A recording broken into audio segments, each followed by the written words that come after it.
देखते हैं पहला। ठीक है, some important meaning of accounting, यानी अकाउंटिंग में यूज होने वाला जो इम्पोर्टेंट हमारा मीनिंग है, जो शुरुआत हुआ यहाँ पर, जिसको हम देख रहे हैं। पहला क्या है? अकाउंटिंग, यानी कि अकाउंटिंग कौन करवे करेगा? पहले में क्या करेगा?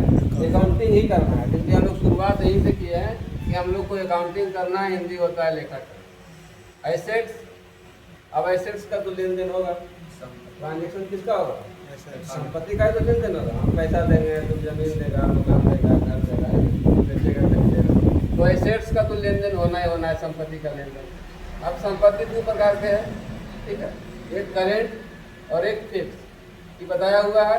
फिक्स जो होता है उसका लाइफ ज़्यादा होता है, करेंट वाला का लाइफ कम होता है। उसके बाद अकाउंटेंट, यानी अगर हम अकाउंटिंग कर रहे हैं तो यानी हम अकाउंटेंट हैं। वो अलग बात है कि हम जूनियर हैं कि सीनियर हैं।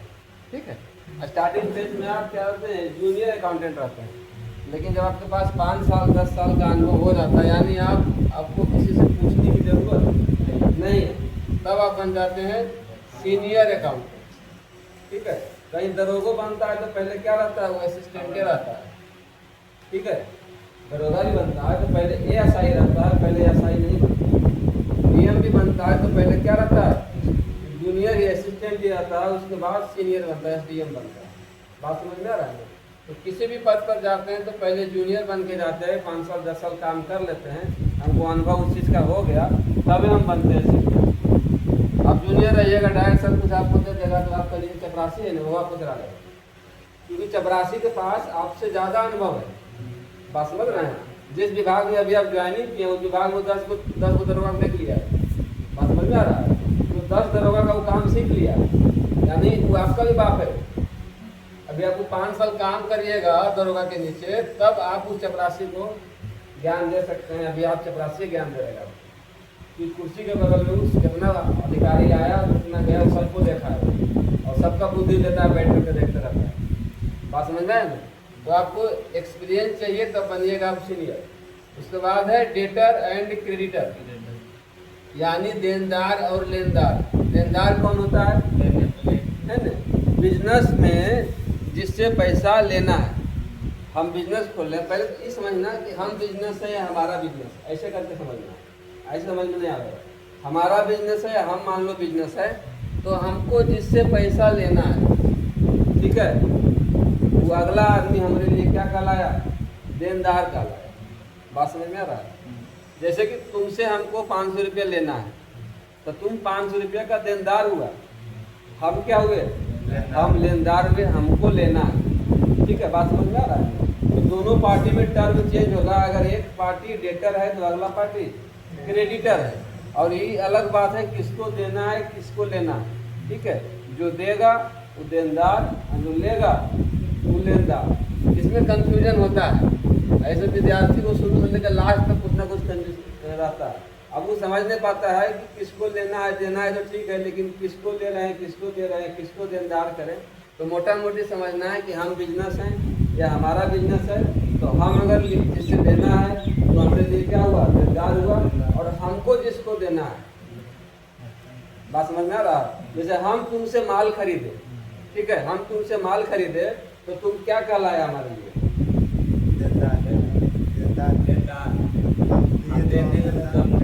माल के बात में हो रहा है, ऐसे समझ। तो अभी तो कंफ्यूज हो गया। देखो, जैसे कि हम तुमसे ए है, ये बी है, ठीक है, ए क्या किया? बी को माल दिया, ठीक है, बी जो है ए को माल दिया। अब जो है माल दे दिया तो पैसा छोड़ देगा? तो पैसा कौन लेगा? पैसा बी लेगा, तो बी लेनदार हुआ। आए समझ में? तो उल्टा बोल रहा है कि नहीं, ये लेनदार हो गया, बी कब होगा? बी लेनदार है, बी इससे पैसा लेगा। अब समझ में आया? यानी कि अगला आदमी जो हमको सामान दे रहा है वो लेनदार हुआ, वो हमसे पैसा लेगा, वो फिर सामान नहीं दे देगा। बात समझ में आ रहा है ना? अगला आदमी लेनदार हुआ, लेकिन अब हम माल लाए हैं तो माल रखेंगे तो नहीं, माल हमको बेचना है, तो अब हम इसको माल बेचेंगे, अब वो हमारा देनदार है। बात समझ में आया? एक बिजनेस कैसे चलता है? पहले माल खरीदते हैं, फिर उसी माल को हम बेचते हैं। हर बिजनेस वैसे होता है। कहीं होता है ऐसा कि हम नहीं खरीदे नहीं बेचे? पहले खरीदे फिर बेचे। ये अलग बात है, कच्चा माल खरीदे पक्का माल बेचे, या पक्का ही खरीदे पक्का ही बेच दिए। अगर हमारा बिजनेस मैन्युफैक्चरिंग का, समझ में आ रहा है, बिजनेस कई प्रकार का होता है, एक मैन्युफैक्चरिंग और एक ट्रेडिंग, ठीक है ना। जो मैन्युफैक्चरिंग होता है उसमें कच्चा माल, जैसे हम साइकिल का बिजनेस करते हैं तो साइकिल का पार्ट्स खरीदेंगे, उसको कस के हम साइकिल बना के बेचेंगे, वो मैन्युफैक्चरिंग हुआ। यानी हम पार्ट्स लाए, उसको कस करके असेंबल करके हम बेच रहे हैं। तो हम जो हमको पार्ट्स दे रहा है, अब घर में पार्ट्स बनेगा, टायर ट्यूब ब्रेक हैंडल तैंडल जितना सब बनेगा घर में, तो अलग अलग पार्टी से हम माल लेंगे, ठीक है। तो अलग अलग पार्टी जो हमको माल दे रहा है तो हमारे लिए क्या कला है, अगला पार्टी हमारा लेनदार है, वो हमसे पैसा लेगा। अब कस के जिसको हम बेच रहे हैं, हम माल कस रहे हैं, साइकिल कस रहे हैं, तो हमसे कौन लेगा, दुकानदार लेगा हमसे। जो साइकिल बेचता है, बात समझ आ रहा है, जो साइकिल बेचता है वो हमसे साइकिल लेगा, तो अगला पार्टी जो हुआ वो अब हमारा देनदार कहलाएगा जिसको हम बेचे, ठीक है। ये यहाँ तक हो गया आपका स्पष्ट, देनदार और लेनदार। ट्रांजैक्शन क्लियर कर दिए हैं, परिभाषा लिखा दी ट्रांजैक्शन का। क्या होता है ट्रांजैक्शन, एक प्रकार का इवेंट होता है जिसमें क्या होता है, फाइनेंशियल पोजीशन चेंज होता है, ठीक है ना। फाइनेंशियल पोजीशन आपका चेंज होता है। उसमें उसके बाद क्या लिखाए थे, उसके बाद लिखाए थे कि आप अगर कहीं डिपॉजिट करते हैं बैंक में या किसी के पास, तो क्या होता है, कैश वहाँ पर जिस पार्टी को हम डिपॉजिट कर रहे हैं वहाँ कैश बढ़ जाता है, इंक्रीज होता है, और हमारा कैश घट जाता है। यही नहीं हुआ, यानी फाइनेंशियल पोजीशन दोनों का चेंज हुआ, एक का बढ़ गया और एक का घट गया। ये होता है ट्रांजैक्शन। प्रोप्राइटर माने मालिक। अब जो बिजनेस खोल रहा, हम बिजनेस खोले CSE एकेडमी यहाँ पर, इसका प्रोप्राइटर हम हैं, ठीक है, इसका मालिक हम हैं। और यहाँ पे नाम के पहले लिखाता है PROP शॉर्टकट में, इसका मतलब होता है प्रोप्राइटर। तुम देखता होगा विजिटिंग कार्ड में, आइडेंटिटी कार्ड में PROP लिखा रहता है। ये मत समझना कि प्रोफेसर लिखा है, बड़े आदमी इसको क्या समझता है, प्रोफेसर समझ जाता है कि नहीं PRO लिखा तो प्रोफेसर है। इसका मतलब प्रोप्राइटर होता है, मैंने ये मालिक है, और इसके बगल में मालिक का नाम लिखा रहेगा, तो आदमी समझ जाता है कि बिजनेस का फलना आदमी मालिक है, और वहाँ पर मोबाइल नंबर भी लिखा रहता है ना। अगर बात करना है तो इस मालिक से बात कर सकते हैं, ऐसा होता है।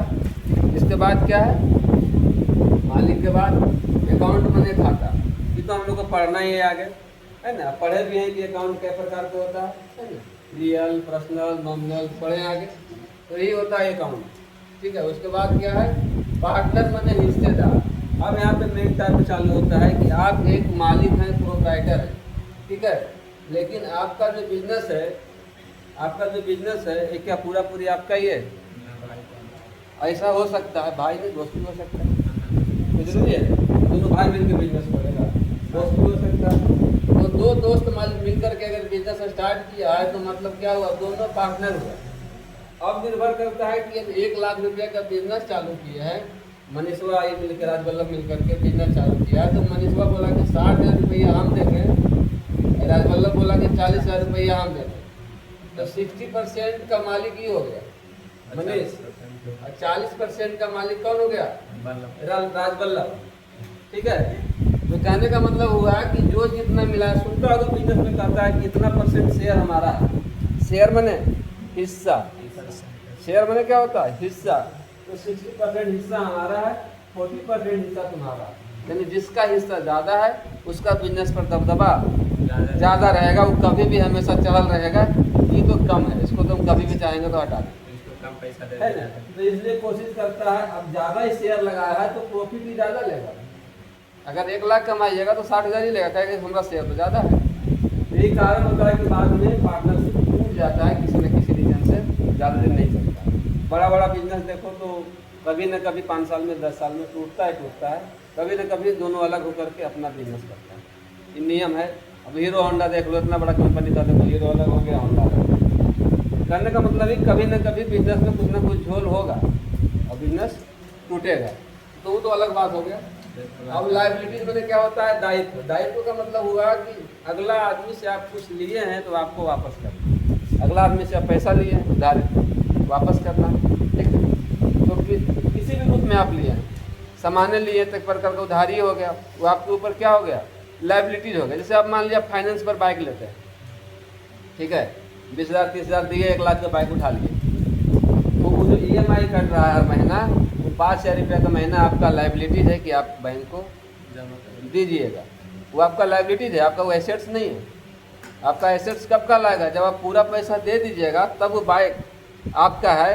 नहीं तो अभी आपका जो रजिस्ट्रेशन है उस पर लिखा हुआ है बैंक का नाम, आप केस भी नहीं लड़ सकते हैं। बात समझ में आ रहा है? जिस समय आप गाड़ी लिए हैं उस समय रजिस्ट्रेशन पर बैंक वाला अपना नाम चढ़वा लिया कि भैया इसको 80% हम दिए, पैसा मिला होगा। 80% के मालिक आप तो डाउन पेमेंट 20% किए गाड़ी का, और समझ रहे हैं? अभी समझा है, आप 20% डाउन पेमेंट किए तो आप 20% के मालिक हैं, 80% उसका है, तो कभी बाइक आपको उठा के लेके चल जाएगा।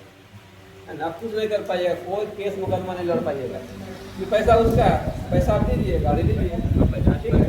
अगर कुछ पर है बस 10% भी अगर है ना उसका, तो उसका राइट बनता है, आपसे लड़ लेगा 10%।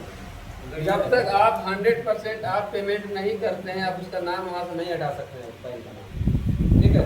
पूरा किस्ती दे दीजिएगा, तब आप जाइएगा RTO ऑफिस जाकर के कहिएगा कि आप यहाँ से बैंक का नाम हटा दीजिए। अगर एक किस्ती बाकी है तो RTO आपका बैंक का नाम नहीं हटावेगा, बैंक सीधे कहेगा RTO वाला कि NOC लेकर के आइए। बिना दूसरी बात, आप उस गाड़ी को बेच भी नहीं सकते जब तक एक किस्ती भी बाकी है, उस गाड़ी को आप नहीं बेच सकते। आप सोचिए, जब आप बेच नहीं सकते मतलब आप मालिक नहीं है। बात समझ में आ गया? एक किस्ती भी बाकी है तो आप गाड़ी नहीं बेच सकते हैं, चलावे लेकिन दे दीजिए, अलग बात है, लेकिन उस गाड़ी पर पार्टी का नाम ट्रांसफर तब तक नहीं होगा जब तक आपका पूरा किस्ती क्लियर नहीं होता है। और बैंक बिना पूरा किस्ती ले ले आपको NOC नहीं देगा, और बिना NOC के गाड़ी ट्रांसफर नहीं होगा, आप मालिक नहीं बनिएगा। कहीं जाइएगा दिखाइएगा RC में बैंक का नाम लिखल रहेगा, तो पुलिस वाला कहीं कोई भी कहेगा कि इस पर तो लोन है, तो आप कहिएगा नहीं सर लोन नहीं, NOC देखिए।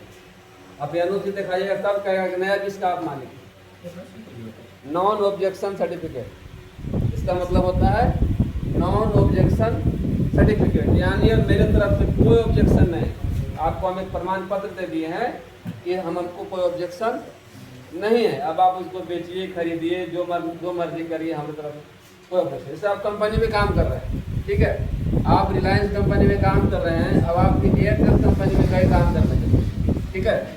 बात को समझिएगा, खाली गाड़ी में नहीं होता है, नौकरी भी होता है। आप बिहार पुलिस में काम कर रहे हैं, कहेगा बंगाल पुलिस में जाना काम करो, तो अब बंगाल पुलिस में गए काम करने लगे तो बंगाल पुलिस वाला कहेगा कि आप पहले कहाँ काम कर रहे थे, आप बोलिएगा बिहार पुलिस में, वहाँ से NOC लेके आइए।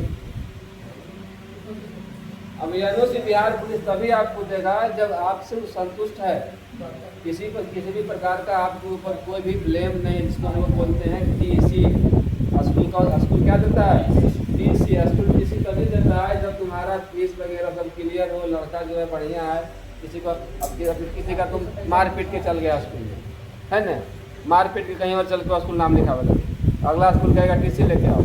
अब तुम मार पीट के आएगा स्कूल जाएगा, धर लेगा तुमको, फलना के मार पीट के गया है ना, इसका पहले हिसाब क्लियर करो, कुर्सी तोड़ के गया है, आटा कबाड़ के गया है ना, कुछ ना कुछ मैंने गड़बड़ करके गया है, तो उसका पहले भुगतान करो, पहले क्लियर करो।